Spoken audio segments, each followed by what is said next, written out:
Hello friends, sociology के super MCQ series number 25 में आपका स्वागत है। ये MCQs UGC NET JRF assistant professor PGT GDC DPSB UPSC एवं अन्य समाजशास्त्र संबंधी परीक्षाओं के लिए काफ़ी इंपॉर्टेंट है। ओके, तो क्वेश्चन नंबर 1 शुरू करते हैं। पूंजीवाद का धर्म आधारित विचार किस समाजशास्त्री ने दिया? तो पूंजीवाद को धर्म से किसने जोड़ा था? मैक्स वेबर ने। ठीक है, मैक्स वेबर ने बताया था कि जो प्रोटेस्टेंट इथिक्स होते हैं यानी प्रोटेस्टेंट धर्म के जो नियम होते हैं वो ऐसे होते हैं कि पूंजीवाद को बढ़ावा देते हैं। यानी जिस जगह पर प्रोटेस्टेंट धर्म ज़्यादा माना जाता है वहाँ पे क्या होता है, पूंजीवाद बहुत तेज़ी से फलता फूलता है। ठीक है, तो यही उन्होंने बताया था कि धर्म जो है वो पूंजीवाद के बढ़ावा देने में काफ़ी इम्पोर्टेंट है। या अर्थात इसको भी हम ये भी कह सकते हैं कि धर्म से आर्थिक समृद्धि आती है। ठीक है, धर्म जो है आर्थिक रूप से हमारा जो स्टेटस होता है वो डिफाइन करता है कि हम किस स्टेटस पे हैं। ठीक है, किस धर्म से जुड़े हैं, इसलिए किस स्टेटस पे हैं। उन्होंने हिंदू धर्म के भी बारे में बताया था कि हिंदू धर्म में जन्म, पुनर्जन्म और ये जो चक्र है, ये सब कर्म, ये सब चीज़ों की जो बात की गई है, इसके कारण हिंदू धर्म जो है वो आर्थिक रूप से समृद्ध नहीं हो पाया। तो यदि ये कोटेशन आता है कि हिंदू धर्म में जो क्रिया सिद्धांत है, ठीक है, कर्म सिद्धांत और पुनर्जन्म, ये सब जो सिद्धांत है, इसके कारण हिंदू धर्म में आर्थिक समृद्धि का कोई प्रावधान नहीं दिख रहा है, तो भी आप मैक्स वेबर लगाएंगे। ठीक है, उन्होंने हिंदू धर्म की आलोचना की थी और उन्होंने प्रोटेस्टेंट धर्म की सराहना की थी कि प्रोटेस्टेंट धर्म ऐसा धर्म है, ये जहाँ पे भी रहेगा वहाँ पे आर्थिक समृद्धि आएगी। ठीक है, उन्होंने 6 प्रमुख धर्मों का अध्ययन भी किया था। फिर देखिए क्वेश्चन नंबर 2 है कि दुर्खीम के अनुसार मानव अभिकरण किसके द्वारा निषिद्ध होता है? तो किसके द्वारा होता है? सामाजिक संरचना द्वारा। ठीक है, मानव अभिकरण का मतलब है कि मनुष्य की जो स्वयं के अंदर की इच्छाएं होती हैं, जैविक इच्छाएं जो होती हैं उसकी, ठीक है, जो मनुष्य और जानवरों के समकक्ष इच्छाएं होती हैं। ठीक है, जैसे जानवर जो होता है उसकी जो इच्छा होती है, उसको उछलने का मन किया उछलने लगा, उसको चिल्लाने का मन किया चिल्लाने लगा, फिर उसको सामाजिक मान्यताओं को कोई ध्यान नहीं देना पड़ता। ठीक है, लेकिन मनुष्य क्या होता है, वो ये सब नहीं कर सकता। उसका मन किया उछलने का तो उछल नहीं सकता वो। ठीक है, क्लास में बैठा वो उछल नहीं सकता। उसको गाना गाने का मन कर रहा है तो वो गा नहीं सकता। ठीक है, जब तक वो अकेले में ना हो या फिर ऐसी जगह पे ना हो। तो सामाजिक संरचना जो होती है उसका दबाव व्यक्ति पर हमेशा रहता है। ठीक है, कैसे उठना है, कैसे बैठना है, कैसे कपड़े पहनना है, ये सब कुछ हमको समाज बताता है। ठीक है, तो यानी हमारे सारे कार्य जो होते हैं किसके द्वारा निषिद्ध होते हैं? समाज के द्वारा वो विनियमित होते हैं। यानी समाज ने जो नियम बनाया है उसके आधार पे ही हमको उठना बैठना चलना फिरना है। ठीक है, तो मानव अभिकरण किसके द्वारा निषिद्ध होता है? सामाजिक संरचना के द्वारा। ठीक है, मानव अभिकरण का मतलब यहाँ पे जैविक इच्छाओं से है मानव की। ठीक है, फिर देखिए मैक्स वेबर के अनुसार आवेगों और संवेगों द्वारा प्रेरित होने वाली क्रिया कौन सी है? प्रभावात्मक। ठीक है, उन्होंने 4 प्रकार की क्रिया बताई थी। तार्किक क्रिया जो लक्ष्य और साधन से संबंधित होते हैं। परंपरागत क्रिया जो परंपरा के वशीभूत होकर किए जाते हैं, जैसे मेला वगैरह जो लगते हैं।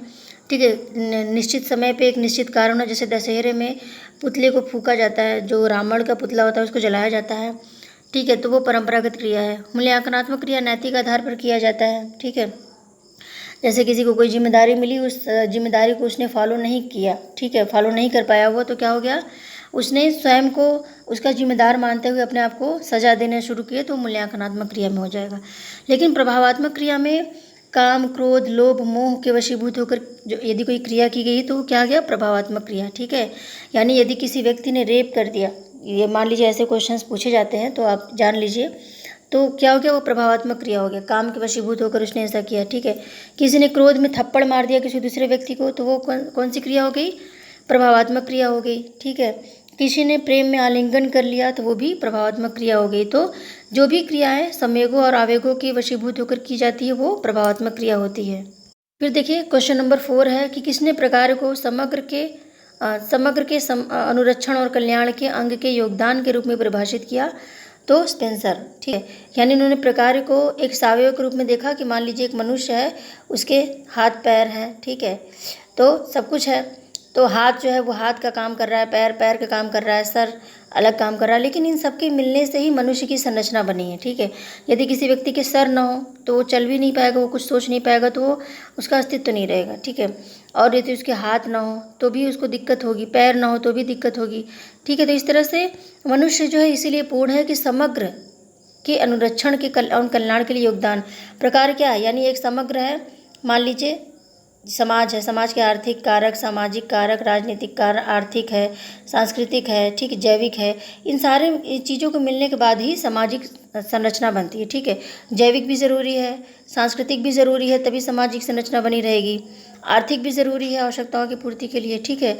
अलग अलग जो चीज़ें हैं सबको ज़रूरी है। यदि एक को निकाल दिया जाए, यदि आर्थिक क्षेत्र को पूरी तरह से आपके जीवन से निकाल दिया जाए तो क्या होगा, समाज नहीं चल पाएगा, ठीक है। उसी तरह से मनुष्य भी होता है। तो उन्होंने कहा कि प्रकार क्या है, समग्र के कल्याण और अनुरक्षण। अनुरक्षण मतलब उसके जीवित रहने के लिए, कल्याण मतलब उसके विकास के लिए, उसके लाभ के लिए, भलाई के लिए क्या होता है, प्रकार किया जाता है, ठीक है। तो उन्होंने स्वाभाविक समाज जो सिद्धांत दिया है ये उसमें परिलक्षित हो रहा है, ठीक है। Professional ethics and civil morals पुस्तक किसकी है, दुर्खीम की पुस्तक है, ये याद रखिएगा। फिर देखिए, भारत में किस राज्य में अनुसूचित जनजातियों की संख्या सर्वाधिक है, तो मध्य प्रदेश, ठीक है। मध्य प्रदेश में सबसे ज़्यादा अनुसूचित जनजातियाँ पाई जाती हैं, ठीक है। फिर देखिए, इंडस्ट्रियल सोसाइटी पुस्तक किसकी है, रेमंड एरो, ठीक है। रेमंड एरो ने कई पुस्तकें लिखी हैं और उसमें से एक है इंडस्ट्रियल सोसाइटी। फिर देखिए, क्वेश्चन नंबर 8 है कि जनजाति समाज है। जनजाति समाज क्या है, समजाति है, ठीक है। यानी जनजाति समाज में काफ़ी समानता पाई जाती है। एक जनजाति में एक ही प्रकार के रीति रिवाज, परंपरा, एक ही धर्म, एक ही पहनावा, एक ही वेशभूषा, सब कुछ ना पाया जाता है उसमें। तो इसमें क्या हुआ, समजाति होता है ये पूरी तरह से, ठीक है, जनजातियों में। और सोचने का तरीका भी लगभग एक जैसा होता है, तो ये समजाति है। फिर देखिए, क्वेश्चन नंबर 9 है कि किस जनजाति में महिलाओं को एक संपत्ति के रूप में माना जाता है, सेमी नागा जनजाति में। इसको सेमा नागा भी आता है, यदि इसमें ऑप्शन में तो आप लगा दीजिएगा, ठीक है। क्योंकि इसमें क्या होता है, महिलाओं को एक संपत्ति के रूप में माना जाता है और यहाँ महिलाओं की संख्या कम होती है। तो क्या होता है कि यदि किसी व्यक्ति का विवाह हो गया तो बहुत बड़ी चीज़ मान ली जाती है कि हाँ इसके पास कुछ है, ठीक है। तो इस तरह से चीज़ें होती हैं कि महिलाओं को काफ़ी सम्मान इसमें दिया जाता है और एक संपत्ति के रूप में माना जाता है। चूँकि महिलाओं की संख्या कम होती है तो यदि किसी व्यक्ति का विवाह भी हो जाता है तो उसको समाज में काफ़ी ऊंचे दृष्टि से देखा जाता है, ठीक है। जैसे कोई संपत्ति वाला व्यक्ति होता है उसको देखा जाता है, वैसे ही महिलाओं से यदि जो लोग जुड़े हैं, जिनका विवाह हो चुका है, ठीक है, या फिर और जिसका विवाह नहीं हुआ है या फिर जिसकी पत्नी की मृत्यु हो गई है, उसको समाज में बहुत ज़्यादा सम्मान नहीं दिया जाता है। उसको ऐसा माना जाता है कि उसके पास कोई संपत्ति नहीं है, ठीक है। इसको आप डिटेल में जब जनजातियों के संबंधित कोई पुस्तक पढ़ेंगे तो आपको मिलेगा। फिर देखिए, क्वेश्चन नंबर 10 है कि मेलिनोव्स्की के प्रतीकात्मक व्यवस्था में कौन सी अपेक्षा प्रयुक्त नहीं होती है, ठीक है। नहीं होती है मतलब कि यदि नहीं को हटा दिया जाए तो हाँ, ठीक है। यानी उपभोक्ता वस्तुओं का उत्पादन और वितरण ये बिल्कुल होता है, ठीक है। मेलिनोव्स्की की प्रतीकात्मक व्यवस्था में ये जुड़ा हुआ है, ठीक है। सामाजिक नियंत्रण और व्यवहार का विनिमय, ठीक है, ये भी जुड़ा है। सत्ता और संगठन को या प्राधिकार को अमल में लाना, ये भी जुड़ा है। लेकिन दैनिक जीवन एवं गतिविधियों में सामुदायिक सामंजस्य ये नहीं जुड़ा है, ठीक है। तो आंसर तो ये हो गया, लेकिन यदि नहीं को हटा दिया जाए तो ये आंसर ABC हो जाएगा, ठीक है। तो आप दोनों तरीके से याद रखेंगे। ओके फ्रेंड्स, तो वीडियो को लाइक कीजिए, ज़्यादा से ज़्यादा शेयर कीजिए अपने दोस्तों में। और चैनल नया है तो आपके सपोर्ट की मुझे ज़रूरत है, प्लीज़ ज़्यादा से ज़्यादा शेयर कीजिए, ठीक है। और चैनल पे पहली बार आए हैं तो चैनल को सब्सक्राइब कीजिए, क्योंकि ऐसे ही कंटेंट आपको और भी अच्छे मिलने वाले हैं। और सब्सक्राइब कर लिया है तो बेल आइकन दबा दीजिए, ताकि जब भी मैं कोई वीडियो अपलोड करूँ तो उसकी नोटिफिकेशन आपके पास पहुँच जाए और कोई भी लेक्चर आप मिस ना करें, क्योंकि लेक्चर मिस करेंगे तो क्वेश्चन मिस होंगे, ठीक है। और जिन लोगों ने सब्सक्राइब कर लिया है उनको बहुत बहुत धन्यवाद। ओके, तो मिलते हैं फिर अगले वीडियो में, तब तक के लिए बाय।